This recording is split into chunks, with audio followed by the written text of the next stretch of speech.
The topic of the next two videos is on applications of the first order differential equation, and it follows very closely with Greenberg's section 2.3.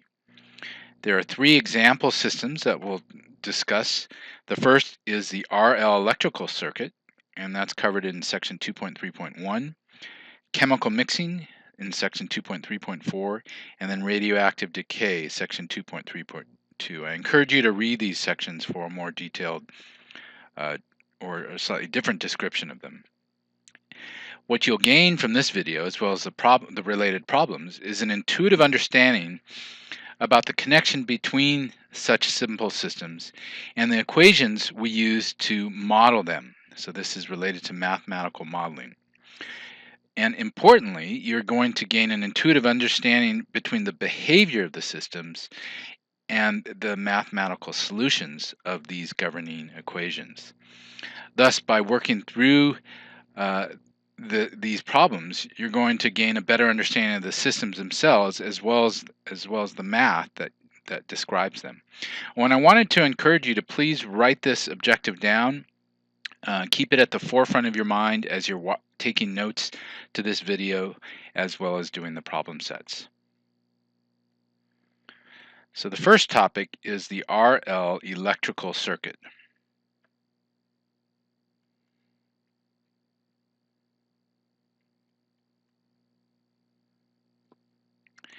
And to sketch that circuit, we're going to have a battery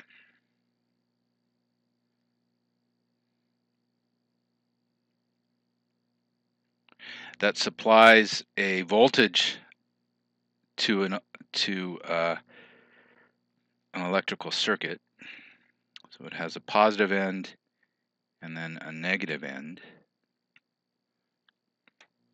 And the voltage supplied by the battery is E, and it could vary with T.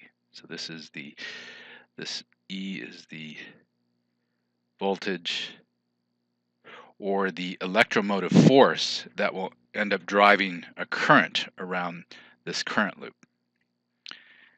Okay, so the first thing the current loop is connected to is a resistor.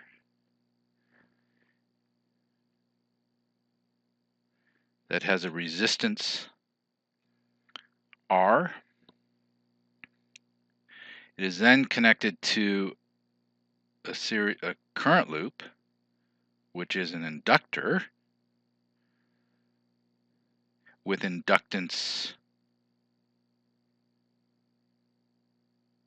L, and then it may be connected to a capacitor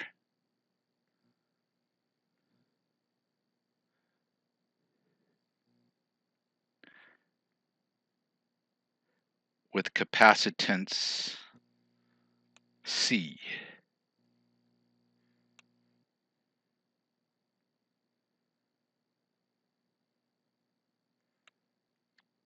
So a capacitor is sort of sketched as, well, it's two sort of electric plates separated by a certain distance, and as the current goes through here, charges build up on each side, each of those plates.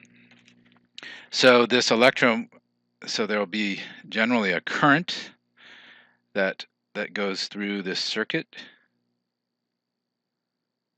and I'm sketching the direction of the current. And at each point, the voltage is going to change due to these different parts of the circuit. The change in voltage across the resistor is a drop of delta E sub R. There's a drop in voltage across the inductor, delta E sub L, and likewise a drop of voltage across the capacitor. So therefore, if we look at the balance of the potential, the voltage drops, we have the battery supplying the drop across the resistor plus the loss in electromotive force across the inductor plus the loss in electromagnetic force across the capacitor. Now, if you remember your intro physics classes, you might recall that the loss in electromotive force across a resistor is proportional to the current through the resistor times the resistance. So it's IR. So the V equals IR might be something you remember, but V is the drop in potential across the resistor. The drop in resistance across the inductor is equal to the inductance times the rate change in current. So if you might recall, Faraday's law states that the current through an inductor is related to the rate change of a magnetic field that's being produced by the current loop. And the magnetic field, the change in magnetic field is proportional to the change in the current itself. So this is why the drop in potential is proportional to the rate change in current through the loop. And then finally, the loss or the drop in potential across the capacitor is related to the amount of charge that builds up on each side of the capacitor. So that charge is, the charge buildup is the integration of the current with time, and then that's all over the capacitance. So again, this describes the whole circuit, the potential, electrical potential that drops across the whole circuit. So you can see that we have an equation describing the current. This term, however, is an integral, so we haven't really talked about how to solve an integral equation, but we can turn it into an ordinary differential equation by taking the time derivative of this equation. And when we do that, we get the rate change in the voltage on the battery, which we might control, which the user of the battery would control, for example, is equal to the R times the rate change in I plus L times the second derivative of I with respect to t plus I over C.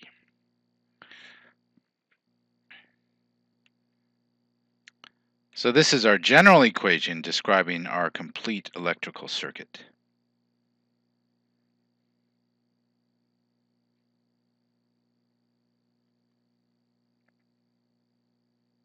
And if you remember from chapter 1, where Introduction to Modeling, Greenberg discusses a mass on a spring, and he showed that the force balance was described as we have mass times acceleration, so dx dt, mass times the second derivative of x with respect to t, plus a friction due to the mass sliding on a fluid. So that frictional force resisting the motion of the mass is proportional to the velocity itself. Plus it was connected to a spring, and K was the spring constant.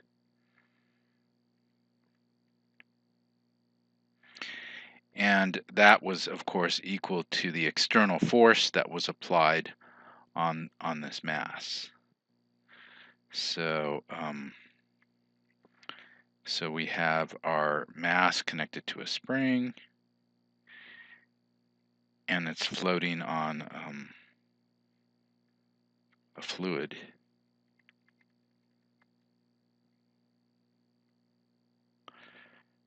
That provides resistance to its motion. Okay, and then we have an applied force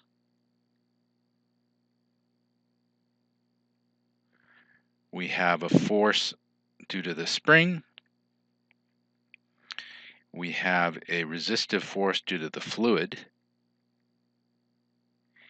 And then, of course, we have an acceleration term. So So this was the force of the fluid, this is the force of the spring, and this is the applied force.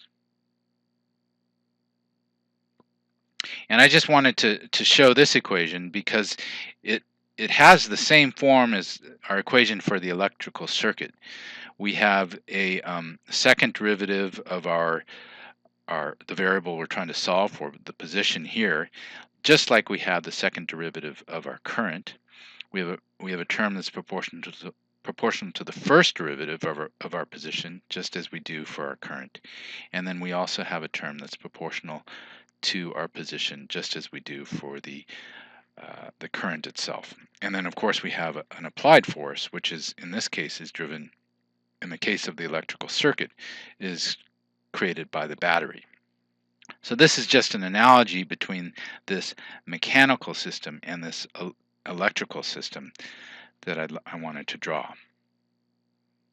Okay, so now we're going to look at an RL circuit. So the RL circuit just has the resistor and the capacitor.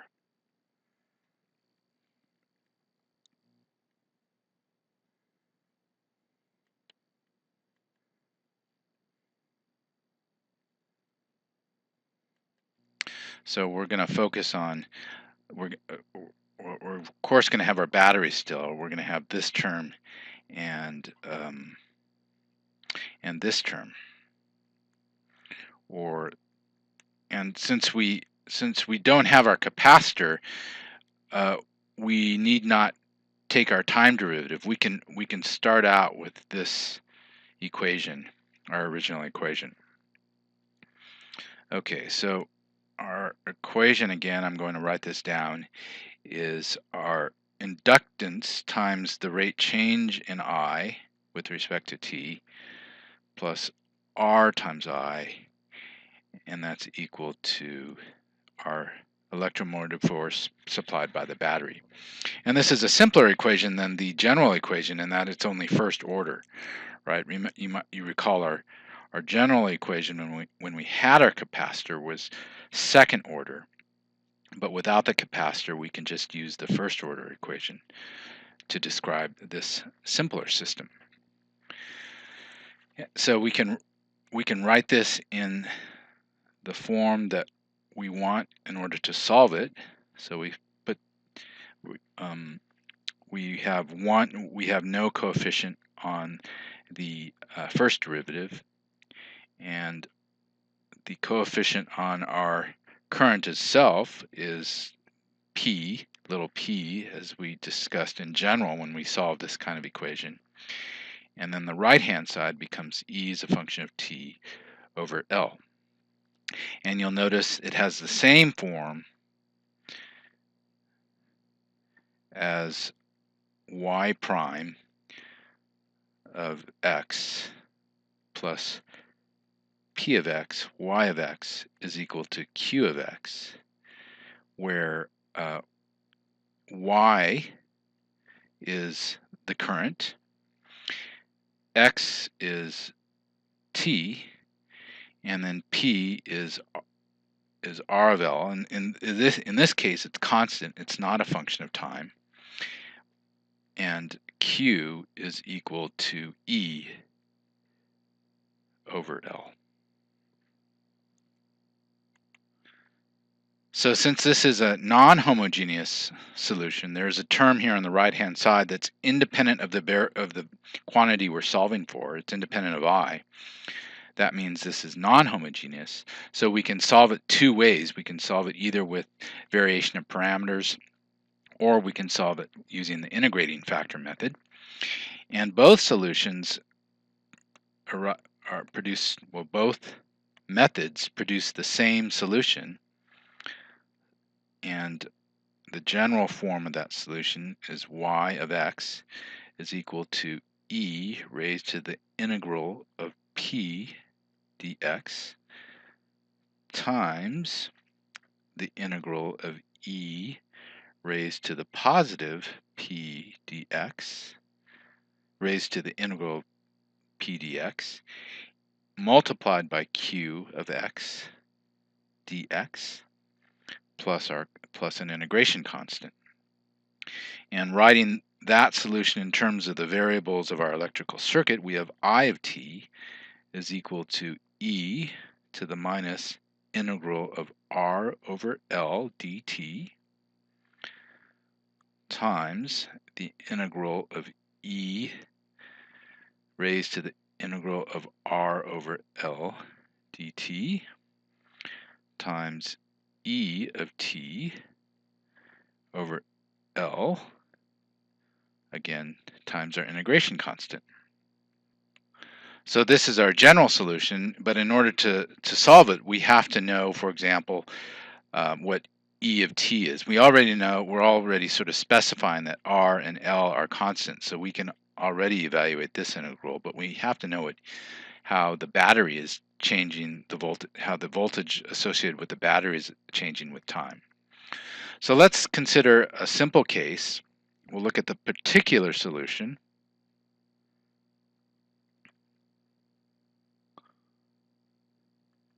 For a constant voltage drop supplied by the battery, E of t is just equal to E sub 0. So a constant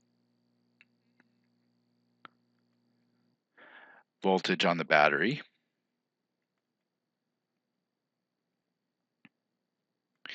And the other input we need is the initial condition. The initial condition is the IC. The initial condition is the current at time equals 0 is equal to I sub 0. And with those two inputs, the solution is the current changes with time. The change in current with time is equal to a constant value, E naught over R, plus a term that varies with time, and that's I naught minus E naught over R, E to the minus R, T over L. So let's look at this solution and connect it to sort of the physics of this electrical circuit. So again, the solution was I of t is equal to E naught over R plus I naught minus E naught over R. And then we have this exponentially decay term. So that's R over L times T. So let's plot this solution up, and let's just consider a case in which I naught is equal to 0. So for example, so the initial condition is I at time equals 0, again is equal to I naught, and let's just say it's equal to 0 for this particular case. And so you'll notice that if time gets really large here, e to the minus a large number approaches 0. So the steady state, so this describes the long-term current, and that's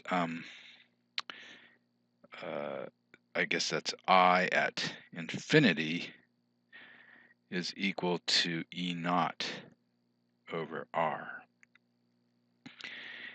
And so we have our initial condition, so the current starts off being at 0, and as we turn on the battery, we instantaneously turn on the battery drives a current, but the current increases slowly, or in this case, exponentially, eventually reaching a maximum value of E over R.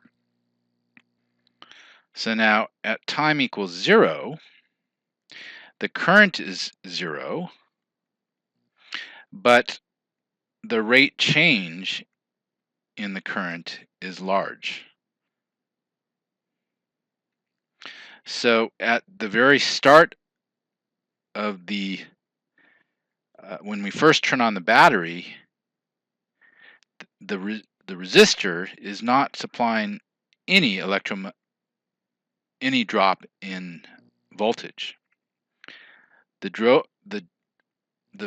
voltage balance is between the battery and the inductor.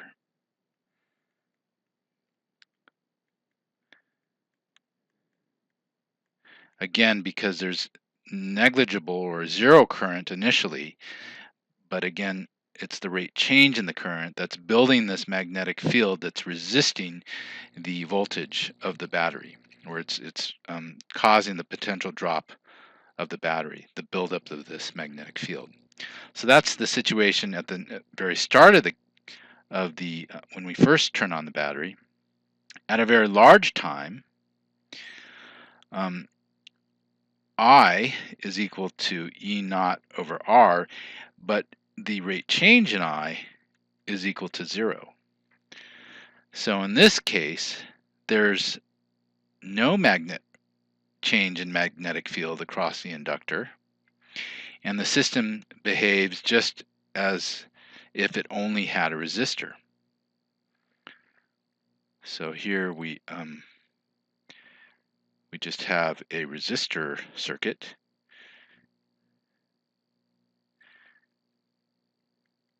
where the resistor supplies all the voltage drop across the circuit.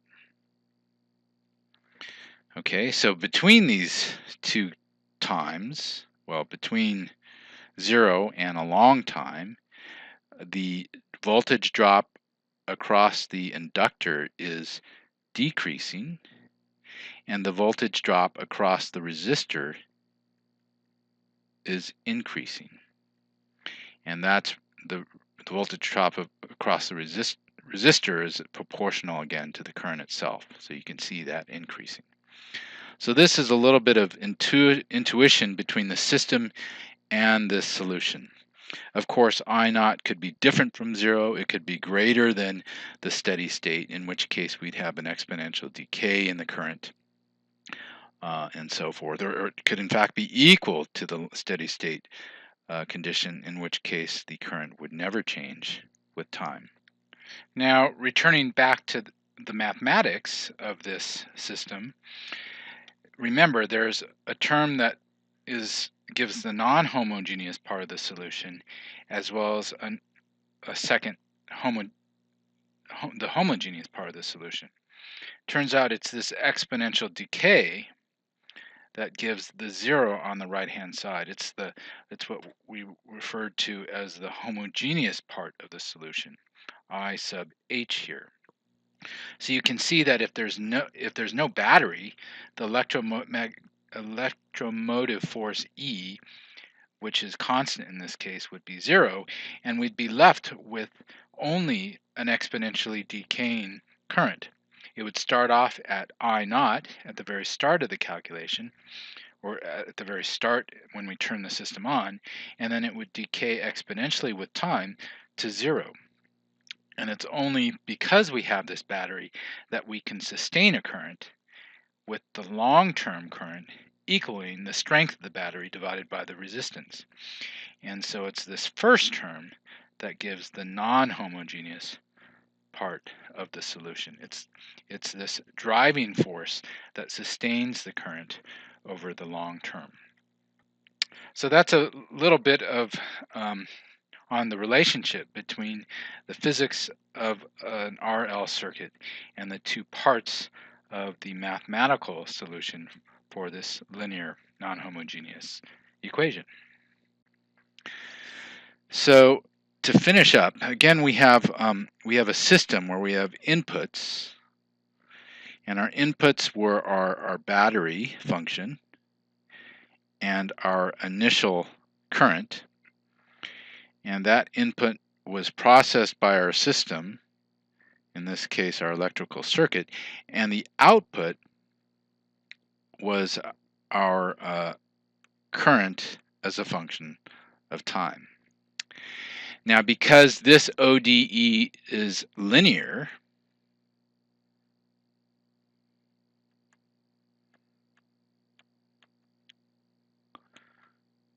meaning that the equation is proportional to the current or its first derivative, and its first derivative. The outputs, that is I sub t, is proportional, it's linearly related to the inputs.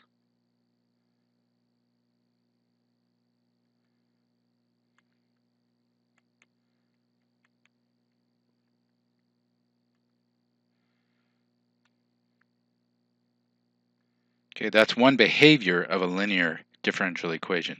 The output is linearly related to the inputs. The other characteristic of a linear differential equation is the effects of the inputs individually add linearly to produce the net output.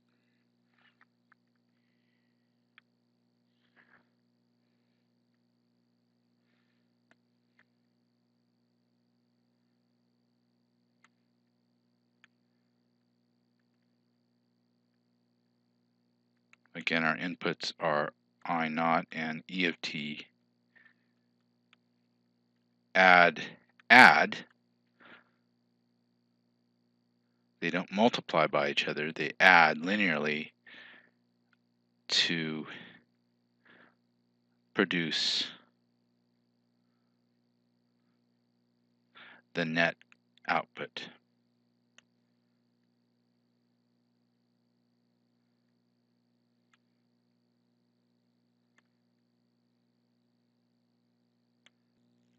So for example, if the voltage drop across the battery were 0, then the solution would only be proportional to the initial current on the loop. It would be I naught times an exponential decay with time to 0. Alternatively, if I naught were 0, such as shown in the example that we gave here, the equation would be only proportional to the voltage drop across the battery as an exponential decay. So with the combination of I naught and E naught, the two effects sum together. They add linearly together. Okay, so that covers the topic of this RL electrical circuit.